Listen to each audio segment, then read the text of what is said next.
Dici sbisegar ed è come un sasso nell'acqua, i cerchi si allargano sempre di più.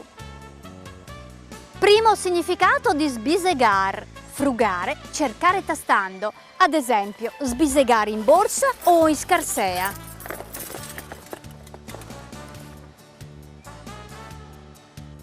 Tutto questo rovistare produce un gran rimescolamento, un mettere le cose sottosopra che conferisce al nostro sbisegar ancora un'altra accezione, quella di muoversi, agitarsi confusamente, arrabattarsi, affaccendarsi senza gran risultato. E ancora più accattivante il senso figurato, con un ventaglio di significati che vanno dal turbamento emotivo al formicolio, dal prurito al desiderio, comunque sempre qualcosa di indefinibile che si muove dentro e che ci irrita o ci solletica.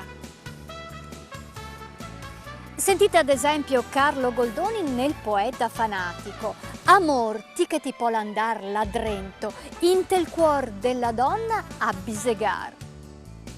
E sbisegar scatena giustamente le ipotesi dei linguisti. Per alcuni l'origine potrebbe essere l'onomatopeico bzzz, il ronzio delle api, per altri invece il longobardo bisig, attivo, occupato, da cui anche l'anglosassone business.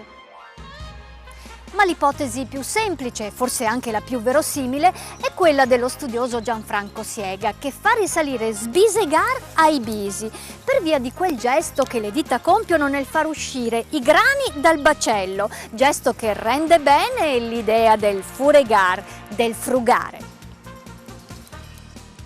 Sbisegar o bisegar, tutto dipende da cosa sbisega. Se sento sbisegare buè, vuol dire che ho fame. Se invece sento sbisegare man, attenzione, sberle in arrivo. Una cosa è certa, se prude ci si gratta e allora quando sentiamo sbisegare c'è poco da fare, è più forte di noi, dobbiamo intervenire immediatamente. E se con uno sbisighin de panza si corre subito in bagno,